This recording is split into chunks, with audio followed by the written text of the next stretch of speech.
we were anchored at the Rabaul Yacht Club, saying goodbye to Herman and Barbara, who were flying back to Witu Plantation, when we received a message from Dickie Doyle at Garove, wanting to pay me to install a new motor in his yacht. So we returned to Langu Plantation on Garove Island to do the work. After an exhausting trip against calms and northwest squalls, we sailed into the first available harbour, into Peter Haven, the harbour for the eastern side plantation. I slept for more than 12 hours.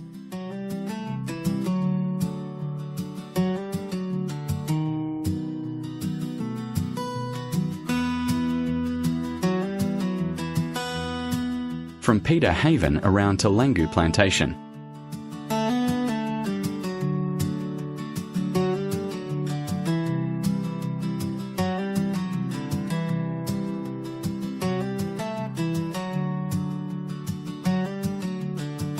We found the Langu anchorage too exposed, so moved around the point, to a spot better for the northwest monsoon, and commuted to work by dinghy. Surrounded by steep hillsides, it was a pleasant and secluded anchorage.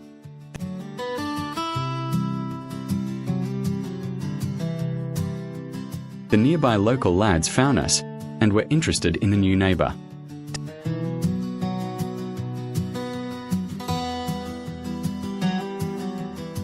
Dickie Doyle, manager and owner of Langu Plantation, with his wife Tao, and the girls Melissa and little Tanya.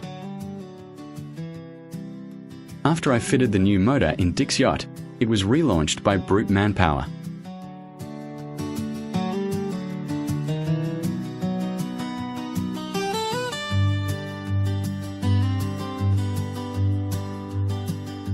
Dick found me some more work building a replacement office and trade store.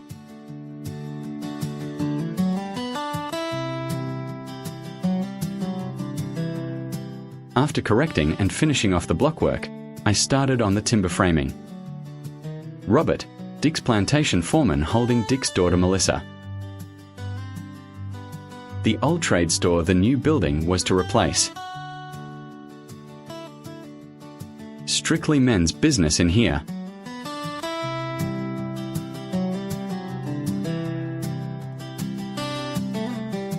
The duck arrives, locally called Nemos. His job was to chase the little kids and whack them with his stick if he caught them.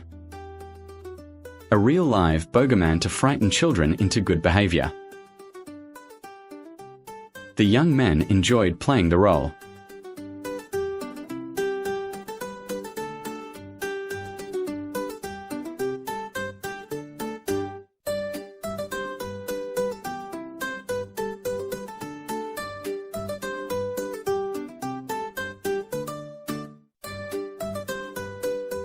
A young teenage imitation duck.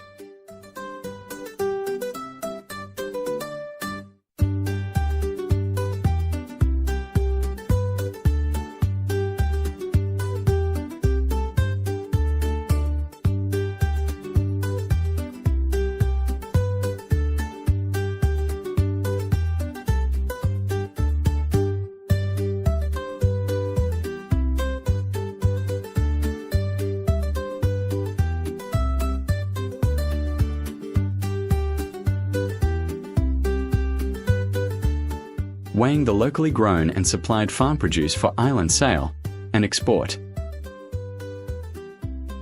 The framing progressed quite rapidly. George Hendry, the manager of the plantation at the east of Garove at Peter Haven. The priest from the Catholic mission, Father Norbert Empen. Dickie's girls, Uncle Matthew Jacopa behind. George Hendry's family, Brigitta, Patrick and Jenny.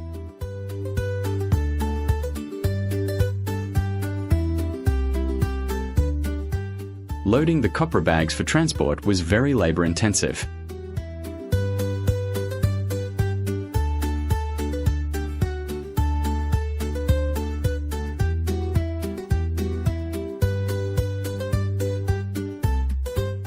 we took Dick for a sail around to the Anglican mission in the old volcano harbour.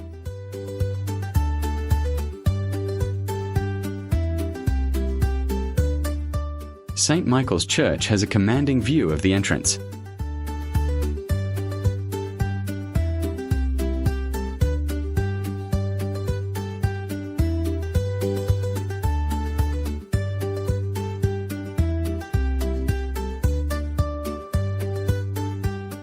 The stairs up from the shoreline to the St. Michael's Plateau.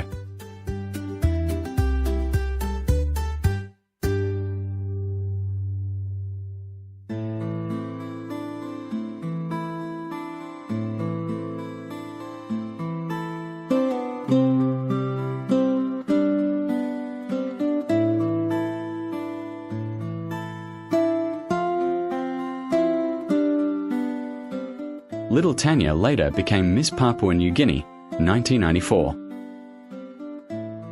Tanya and Mum Tau Justina, from an old newspaper photocopy. Melissa.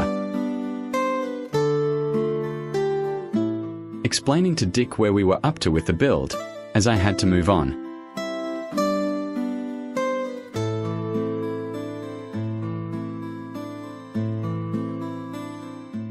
After a month of work for Dick, and a lot of evening socializing with Dick and Tau, it was time to return to Rabaul to explore and then continue on.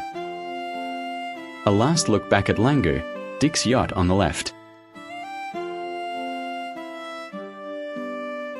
A heavily loaded inter-island copra transport boat. Back in Rabaul and exploring the local market.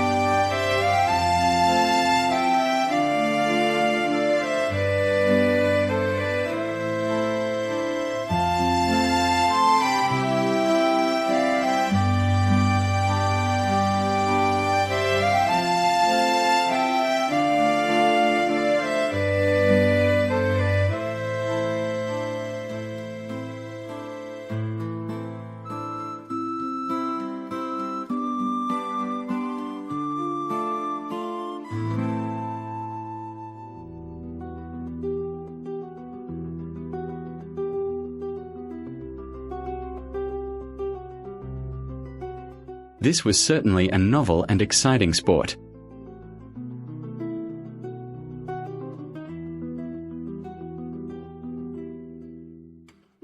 The control sheet, rope, goes through a pulley on the occupant harness, so one side can be pulled down, feathering the spinnaker, and lowering the flyer back into the water.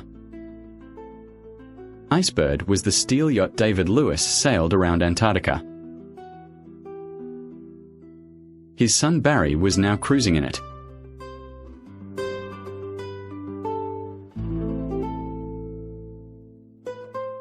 A US yacht's mascot.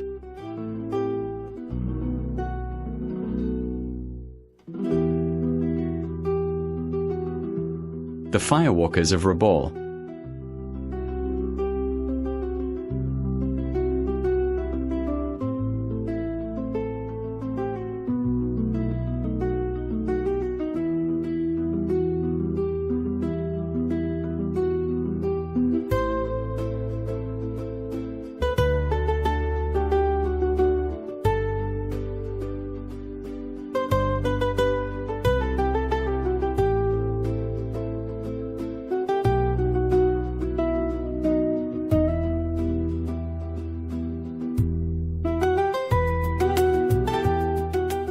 These men walk through real fires.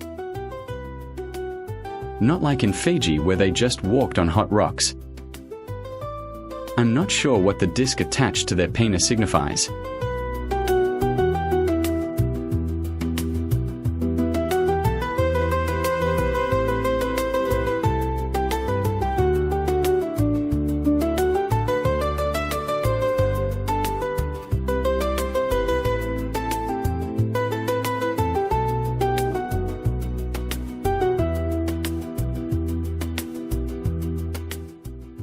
we sailed down the harbour to have a look and climb around the quiescent volcano Tavaver's crater, also called Machupit.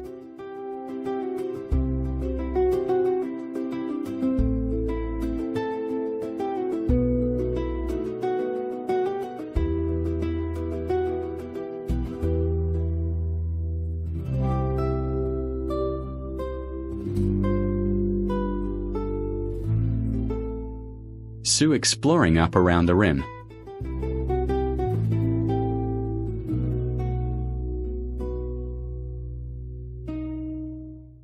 Tavaver is quite close to the airport and Rabaul Township.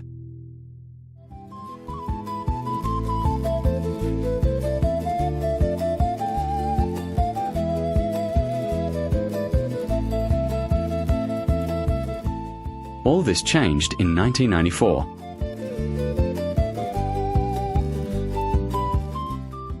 Tavavu erupted. The volcanologists gave 12 hours warning, so no lives were lost. Rabaul was covered in ash. Vulcan across the harbour also erupted.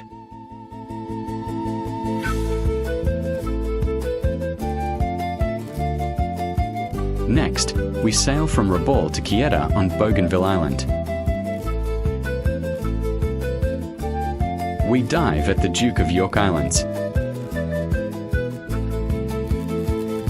Collect water from a creek on New Island. Visit remote Nissan Atoll. Check out the huge Panguna mine. And explore Quieta.